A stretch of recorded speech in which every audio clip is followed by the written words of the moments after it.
What the Ruck just happened?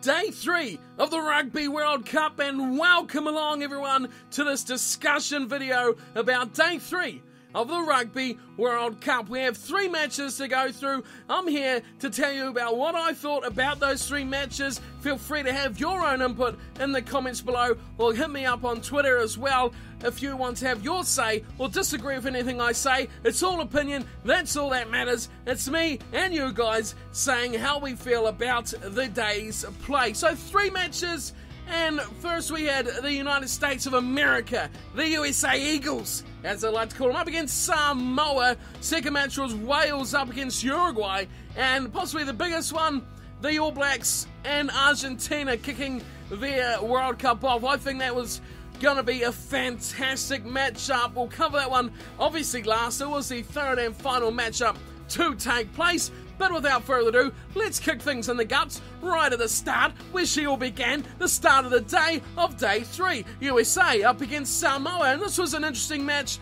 for more reasons than one. And like a lot of today's matches, they're interesting for reasons that don't instantly impact the match. You know, it's not USA and Samoa, of course, the winner did have direct impact to the pool, but also the result impacted the pool so much more than just these 2 teams, if that makes sense, because of the Japanese beating South Africa in Day 2. So this was quite an important match for the likes of Japan and South Africa to know who they really have to beat if they want to be one of the 2 teams to go out of this pool, which makes things extremely exciting. It was a match that was decided ultimately by the boot of Tusi Pisi winning that one out in the end, both teams scoring 2 tries from a near packed out house as well. 29,178 at the ground for that match. It was a great crowd to have for a match between USA and Samoa, so that's pretty good to see as well. So the match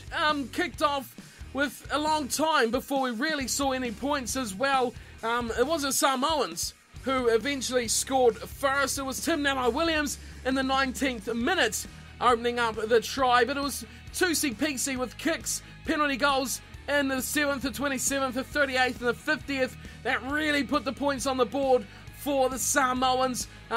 Their other tries coming in the first half were for Chris Wiles getting one, the captain for the Eagles, scoring in the 33rd minute. You know, it was a match that could have been quite intriguing, as the time where Wiles scored, it was 11 points to 8. So, although the goal kicking when it comes to conversions wasn't great, as 4 tries were scored, neither team got a conversion. It was the goal kicking from penalties that really was the big decider. So Tim Nanai-Williams scoring in the first half, as well as Wiles. In the second half, Trevor Arnis scoring for Samoa, the captain, the talisman of the pack. And then for the Americans, 73rd minute, Bauman scoring for the United States. It was 14-8 at half-time, but real talking points from this match would have had to be, you know, the resurgence of players like Tim Nanai-Williams, who have not yet convinced us about how good they are at international duty. I think Tim Nanai-Williams played very well.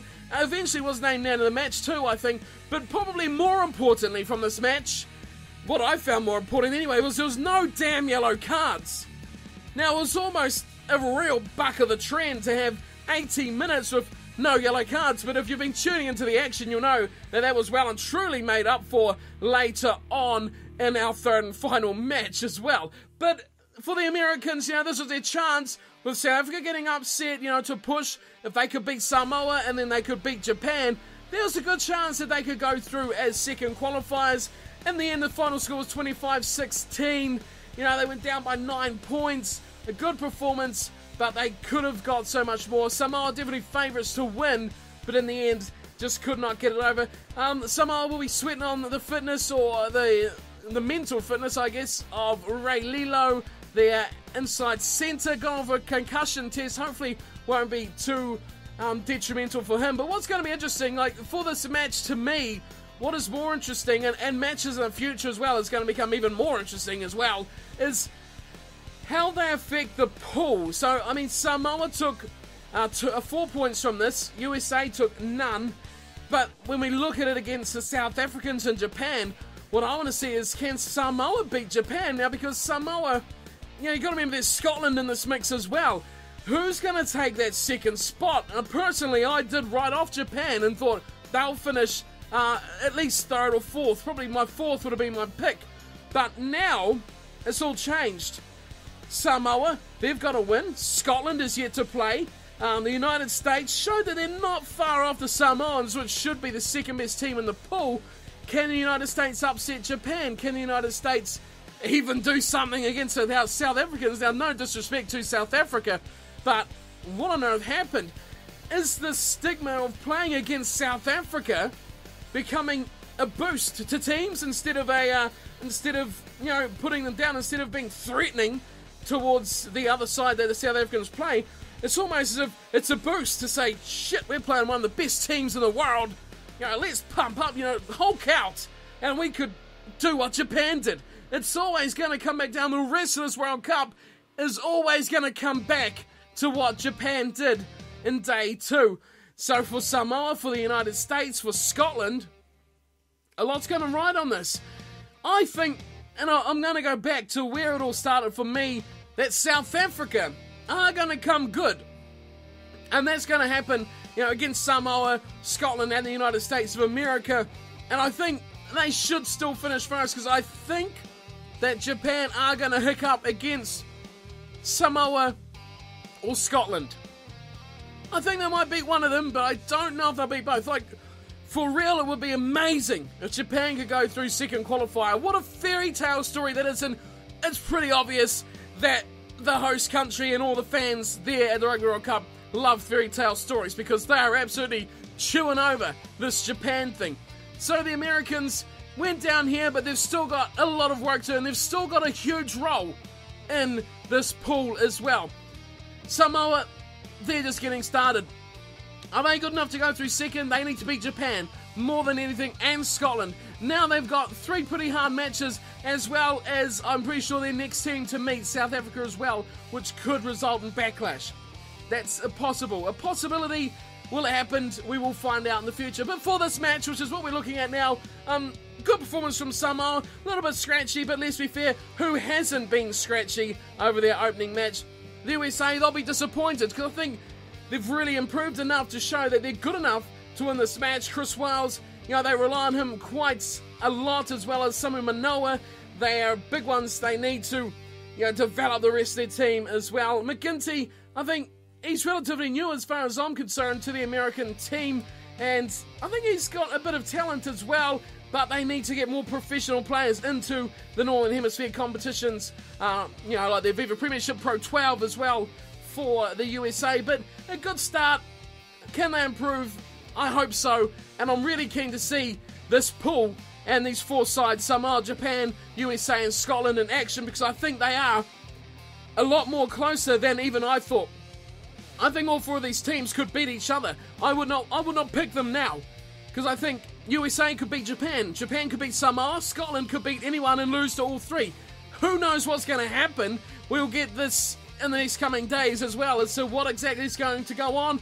In the end, Samoa of the win 25-16 over the USA Eagles. A great match, and it's great to see such huge crowds at these games where it doesn't have a big team in it. Let's be fair, Samoa and USA, they're the middle of the road, may qualify for quarterfinal teams, but it's great to see them there, which is, I'm very happy to see such a huge crowd. An entertaining matchup between these 2 sides. A lot of mistakes, but I think they'll be better for it in the rest of the competition. So a good win for the Samoans. They kick off their campaign, well, better than most sides so far. Winning is a favourite. Not always something easy to do at this competition already, as we've seen.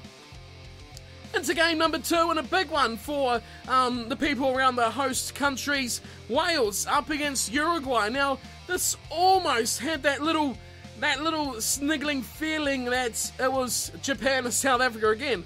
We're going to say that a million times in this competition, and just about every single match that we watch, if the underdog gets off to a little bit of an early start, there's always that little, murmur of, is this going to be another upset? Is it going to be another upset? Oh, let's get behind the underdogs. Let's get them up. That's what could have happened, but I think Wales too much near the home team for that one. Huge support for that match as well.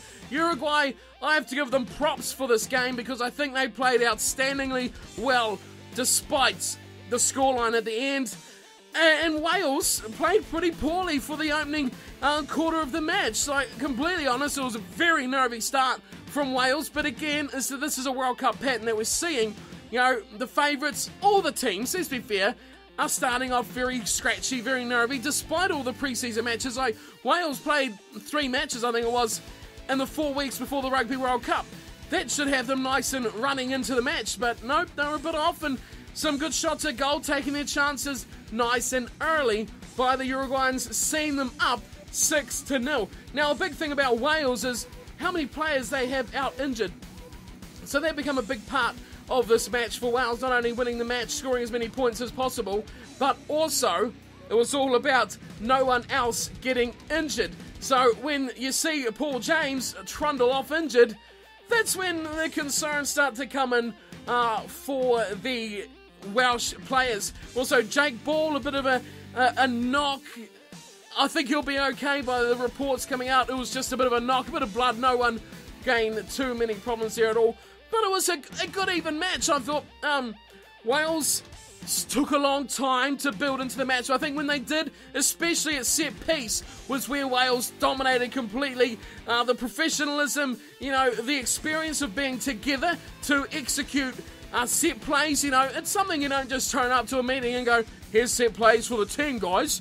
Read these and study them. It's not something that just comes out like that. You know, it's practice and practice and practice, combinations with other players, something that these semi-professional teams like Uruguay or even amateur, not too sure whether they're semi-professional amateur at all there, but, you know, they don't get the time. They don't get the development. They don't get the combinations quite as well, and that really showed at set-piece times when Wales really dominated that area of the field on attack and defence, and that's just something about professionalism. I hope Uruguay can break through, you know, all these other little seams we're seeing, and the start they got, they're up 6-0. I bet they couldn't have dreamed of a better start. It did go a bit pear-shaped after that, and the first try came to the just back from injury Samson Lee. Big fan of Samson Lee, as I've said in previous videos. It was great to see him bundle over from just continuous line-out mauls. Like I talked about, the set piece was dominant from Wales, and Uruguay, to be fair, struggled with the set-piece defence, especially when Wales continually mauled from the line-out. And eventually, after about 3 of them, Samson Lee plopped over for the opening try of the match for Wales. And then again, quickly after that, a little grubber kick through, and Corey Allen gets his first try. Although it did go up to the TMO, decided it was a try in the end, another TMO decision. What a surprise. Again, we have another card, though, speaking of referees. Another game, I should say, without any yellow cards. Yay! Yay! 2 in a row! But I'm sure, as you all know, the third match well and truly made up for that. So, Wales took the lead. It was 14-9 after that Corey Allen try in the 18th minute. They're still in it, Uruguay, and I think they're showing some great signs. You know, Uruguay, you expect... Well, you don't expect, but you just think that sooner or later it'll be too much for them and they'll roll over and let the Welsh team away. That didn't happen for the whole game, and I credit Uruguay 100% for that. All the minnow sides have really stood up and gained themselves a lot of respect for their performances so far. You know, quarter of the way into the match, and Uruguay was still in the game. You know, something freakish to happen. Their defence, I should say, which was extraordinary throughout the game, could have kept them in the game for even longer. But in the end, Wales did gain more and more dominance as they got more and more comfortable with their combinations, the more and more match fitness come into it. Uruguay did start to tire, and then at about the half-an-hour mark, another fantastic try from absolutely miles and miles away from the set-piece line-out. Another try to Corey Allen. Now, he had 2 tries already, and Wales, although they didn't really dominate the broken play of the match, they were dominating the set-piece and the rucks and mauls, which, although that's a good portion of the match, it's not all the match. I think Uruguay dominated defensively. I think their defence was definitely the best of the match, and Wales, I think they were quite happy at that point They were out to a good lead at that point, 20 points to 6 or so, and the result surely was in their favour. But things did go wrong from there for the Welsh. Another injury. Liam Williams, the fullback, needed an 80 minutes of rugby after not playing a huge amount. He went off injured. Big call, dead leg, I think it was, from memory. And they are thinking after the match that he could be out for 2 weeks. Now, this is a massive call. Liam Williams, a big part of the Welsh team. But what do you do? 2 weeks? That's the group stage you'll miss out by. And then he'll be extremely unready for matches when he comes back. If Wales make it into the quarterfinals, do you get rid of him now and bring someone back, or hope to hurry him back? It's a massive call for Wales. We've seen Matthew Morgan come on, which was great because I've seen a little bit of this man, and I think he's quite a talent, electric pace, great feet on him as well, and he was quite exciting to see. The injury to Liam Williams will be a bit of a concern. After that, another try coming the way of Corey Allen. Another grubber kick, huge amount of space. Through the middle it goes, right on the stroke at half-time. Wales went to the break, leading 28-9 over Uruguay. Expected scoreline at half-time, but I think Uruguay should hold their heads up high. 3 penalties in the first half. They got to the 9 points.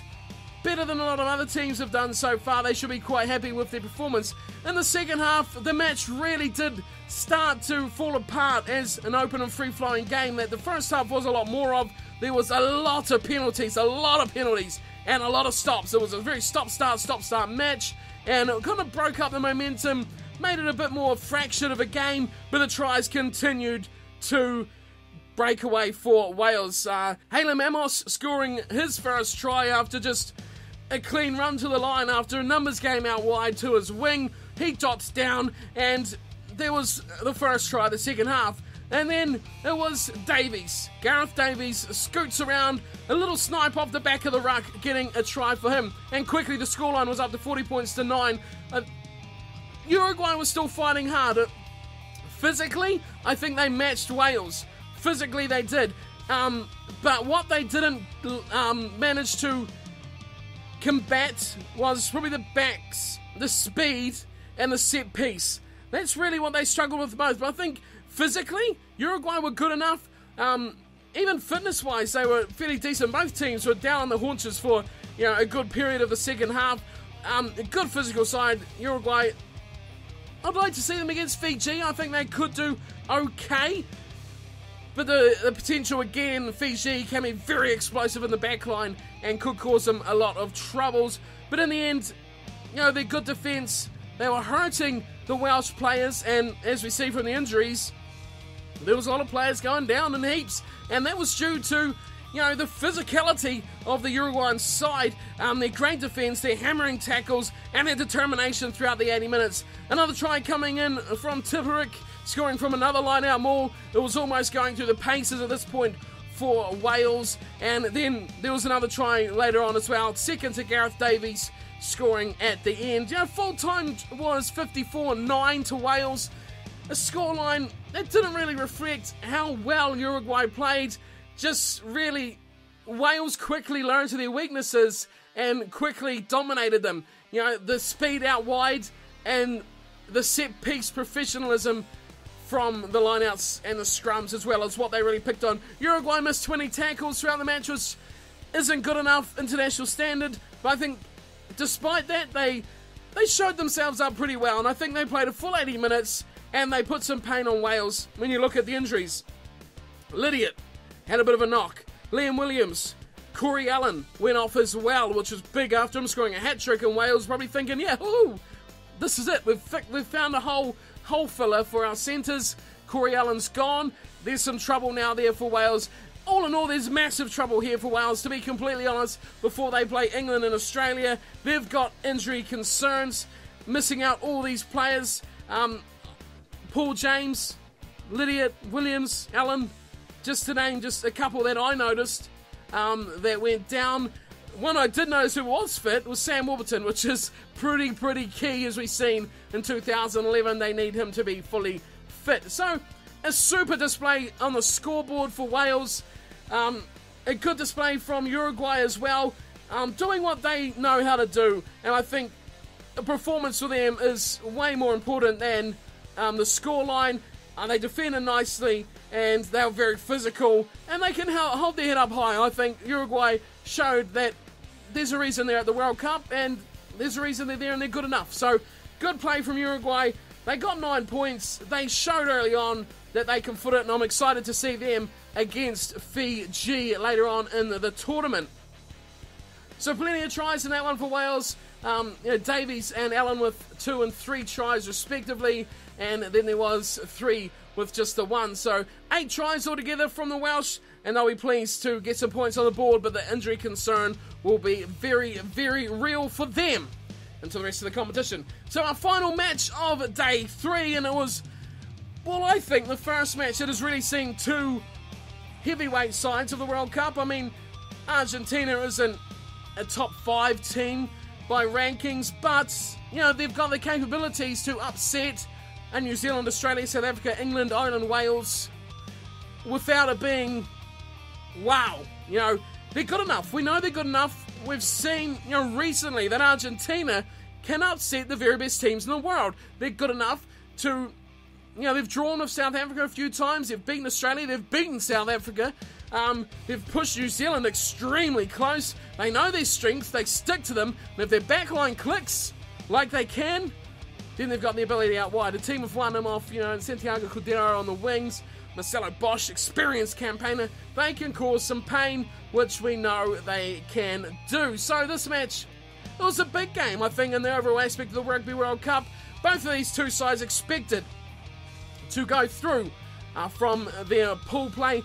Really, all that was to be decided here was who would go through on the top. It was expected New Zealand was, but I think Argentina had an idea in the back of their head. You know, they've played New Zealand a lot, rugby championship meetings recently. I think this is a different kettle of fish completely, seeing it was a Rugby World Cup meeting, but they know each other very well. And right from the outset, we knew exactly who the crowd wanted to win. Huge cheers for Argentina, massive boos for the All Blacks, and we saw that throughout. And this match, well, in the last 2 games we've seen that, you know, the yellow cards weren't there, and we were almost through a whole day without a yellow card. I couldn't believe it. I couldn't believe it, but it was to be absolutely smashed as we had 3 yellow cards in this matchup. 3 yellow cards. The All Blacks were down to 13 men at one point, but we'll cover that again very soon. But straight off the whistle, the All Blacks went for points straight away. 4th minute in, Dan Carter nailed a penalty. 10th minute, nailed a penalty. 19th minute, nailed a penalty. He was all over the penalties, Daniel Carter, who I thought looked very, very good. But the first time we saw the cards dished out of the pocket of everyone's favourite referee in New Zealand, Wayne Barnes, the face that you could slap forever is something I've heard on the radio, not my words, but he is not very liked around these ways, and he was very, very whistle happy. Extremely whistle happy. The first yellow card came to Pablo Matera for Argentina, and he was gone for 10 minutes. The All Blacks, this is their chance, you know, man down Argentina, to get off to a good start, score first, and take a good piece of dominance into the match thanks to Matera's yellow card. But that's not how it went down. It was actually the second round Petty for Argentina that scored the first try. It was 9-0 New Zealand at the time. Petty just stormed over, you know, successive quick pick and goes from the back of the ruck. And the All Black defence was backpedaling, and the hole just opened up for Petty, picked the ball up and fell over, flopped over the line, scores a try. First try, Argentina. And let's be completely fair here. Argentina, first 40 minutes, best team. No question about it, they were the best side. New Zealand only kept in this match to the halftime break because of Dan Carter and his 4 penalty goals. When the two teams went in just 1 point away from each other. Both teams were getting hammered by penalties. In the early goings was Argentina getting absolutely destroyed from penalties, but the yellow card for Matera was because it was silly. No, I mean, 2 of these yellow cards were just stupid. A quick tap taken from Aaron Smith, and he was right beside him. He just grabbed him and scranked him. You know, you can't do that. It was a silly penalty, and you got to be fair, it did deserve a yellow card. Again, face palm and thought, I hope this doesn't ruin the game. It didn't eventually, which was good to see, but, you know, it's a silly thing like that you're just not going to get away with, and a yellow card was what he got. There was a good start. Argentina, they were fantastic throughout the match, and when it looked like they got a quick tap, and it was Hernandez Lobby who took a quick tap from a penalty and then passed it to Hernandez, who knocked it on. It was quite humorous, but it looked like a very, very, very bad mistake until we seen a replay, which saw Richie McCaw do possibly the dumbest thing you can do on a rugby field. Foot trip someone. Now, this was disgusting. I think this is something that possibly, it won't, but it possibly should have been even more than a yellow card. A red card during the match? Maybe not, but something could have come up later on after the match in a match review. It was extremely cynical from Richie McCaw to ankle tap the man like that from the bottom of a ruck. It is cynical and it is a bad, bad thing. I'm not going to feathercoat this because I know some of you may think I'm a bit biased towards the All Blacks, which they are my team and they are my home country. This is where I am, this is where I'm from. But that was horrible. That was horrible, and I'm going to be pretty fair here. Argentina, the best side in the first half, and they threw everything at the All Blacks. It was a yellow card for McCaw. Crowd loved it. Absolutely loved it. And while he was in the bin, don't stop there. Let's give Conrad Smith a yellow card. This one possibly I did not agree with. What exactly the penalty was for, I didn't catch whether he was coming in the side or not releasing the player off his feet. I'm not really too sure. He did come in, looked like from the back. He didn't block off the ball because he was still on his feet. I was a bit unsure about why that was a yellow card or why it was even a penalty, but there it was, a yellow card to Conrad Smith. The All Blacks were down to 13 men for probably 4 or so minutes, which is big. 13 men on the field, and the All Blacks continue to attack. And remarkably, they trailed by 4 points at this point.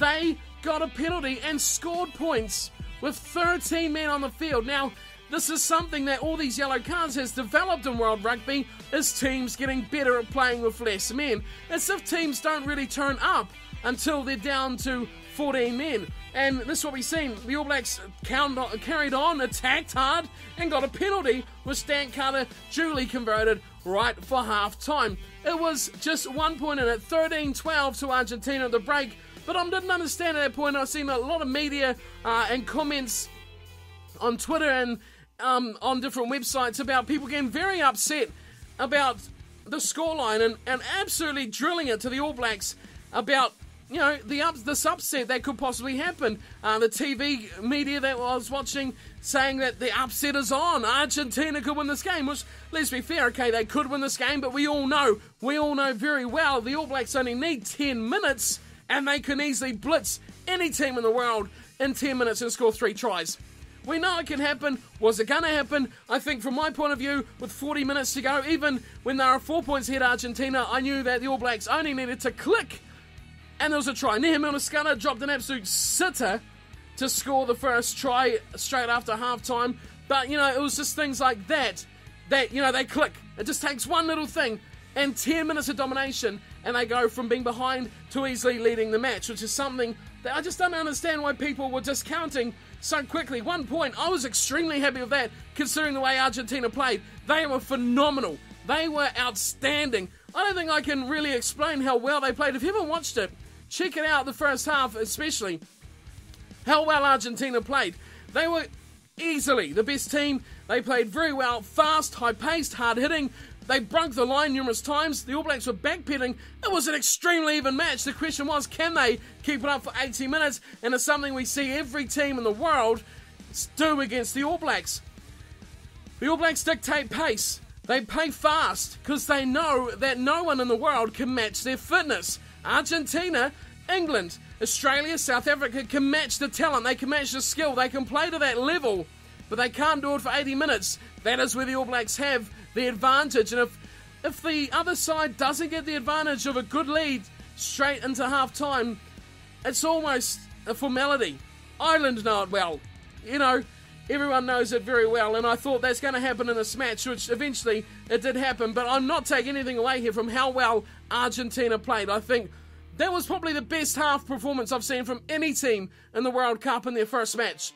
That's how well Argentina played. They weren't rusty. They weren't off their money. They were very good, very quickly, very fast, straight out of the whistle. They were extraordinary. I can't say it enough how good Argentina played. I was concerned that they might do that for 80 minutes, but as we get into the second half, we'll find out exactly what happened here. Argentina, I think, came in as we were going into the second half. I was great and happy to see Hernandez there, and I was most interested to see how Sanchez and Hernandez combined at 10 and 12, rotating that first receiver role around. I thought they played very well. Senatore as well, very physical. Fernandez, Lobby, and Lavanini were outstanding for Argentina as well. Santiago Cordero, I thought, was extremely good on the wing for Argentina as well. So the All Blacks substituted very early in this match, which is something I found interesting. And at the time, I thought, this feels right. This feels right when we've seen Nonu and Woodcock come off for Crockett and Sonny Bill Williams. Now, it just felt right. Nonu didn't play bad, but I don't know what it was. Just something clicked there. Sonny Bill Williams, who, let me say, I'm calling anyone out here who had said Sonny Bill Williams wasn't good enough for the Rugby World Cup team. I'm calling you out here to eat that pie, because he was man of the match for me. He played 35 minutes, man of the match. I don't care. Obviously, the winning side is generally who man of the match comes from. So, yeah, easy. Easy, Sonny Bill Williams. Come on, impact, bang. Put Milner Scudder in for what would have been an easy catch the ball and fall over try. He dropped it cold. Should have been the start of the end for Argentina, because Sonny Bill really, really put the pressure on, breaking the line, and the threat of the offload was real. Argentina, I don't think they really handled it too well, and you know, another try just seconds later. This time, it actually was a try. Aaron Smith getting one off a good break through the middle of the heart of the defence of Argentina. Aaron Smith on the back of the ruck absolutely plants his right foot into a phenomenally strong step that left Kubeli, who I also must mention, Kubeli was phenomenal as well. Left him for dust. Didn't miss anything all day, Kubeli, except for that one tackle. Aaron Smith scoots on in 5 metres out to score the try after a big break through the middle. That was 1916 scoreline at that point. Of course, what more can you say? But that was a changing of the guard. The substitutes and then Aaron Smith. But then the All Blacks, they just dominated everything from there on in. A forward pass blew another try as they looked to go wide to Kieran Reid, which could have just ran 10 metres and should have scored another try. Argentina, at the hour mark, they were done. Put a fork in them, they were done. As well as they've played 20 minutes with the All Blacks on top, dominating in your own 22 where you're defending, which is the most hardest thing to do. Of course, draining and physically pounding. It's the hardest thing to do, and when you're tired, you don't want to do it. The subs were coming thick and fast for Argentina, but the All Blacks were dominating everything. Then the All Blacks did something I was extremely interested to see. They brought Sam Cane on. They took Jerome Kaino off. That means two out-and-out open-siders, McCaw and Kane. Oh, I was excited. I was really excited to see this. It was almost like seeing, Sanchez and Hernandez together.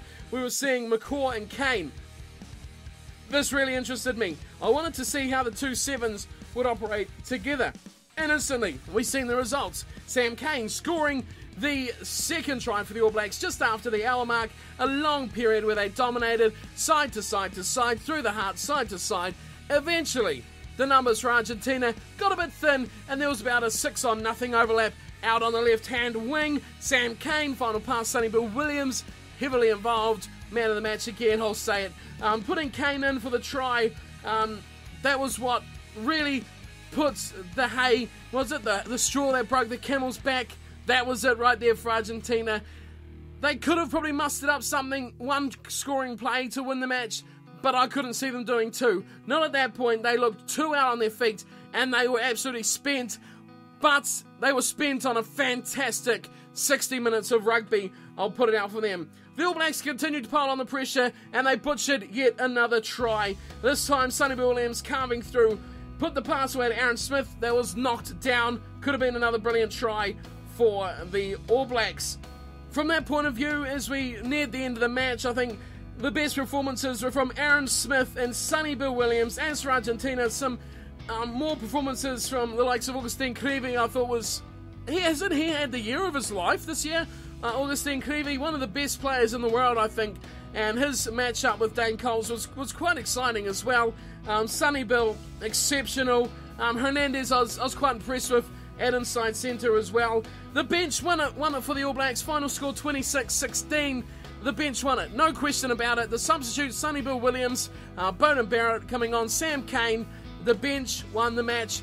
You know, the starters took the brunt. They took an absolute beating. They absorbed it, and they let the fancy men do the finishing touches in the end. It was the first game of the Rugby World Cup history of pool play that the All Blacks had not got a 4-try bonus points since bonus points were introduced into Rugby World Cups. But the All Blacks, by the end, the last 10, 20 minutes of the game, they dominated, they blitzed it, they were absolutely destroying the Argentinian side, which is a shame. I think Argentina deserved, you know, to really play it out, but by the end of it, the All Blacks looked very much the better side. Argentina impressed, very much impressed, and I think they will destroy the other teams in the pool if they can keep that standard, and then come quarter-final time, who knows what they can do?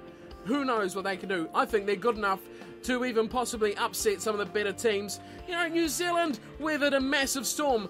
Can South Africa, can Australia, can Wales, England, Ireland, France, can they weather that Argentinian storm? If Argentina went out to a 20, 25-point lead, not many teams come back for that, even when a team is tiring. It's that passion, it's that adrenaline running through your body. The crowd were right behind the Argentinians. I'm sure they will be again in the future.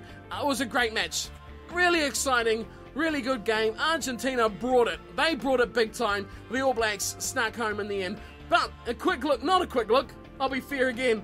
This is an extremely long look at the day's action from day 3 of the Rugby World Cup. I will quickly tie things up here. Wins coming in for Samoa, Wales and the All Blacks. We have a couple of days off until it is day 4, which kicks off on Wednesday night, Thursday morning, for me at least, which will be great. 3 matches coming up on that day. Who do we have in action? Let's take a quick look.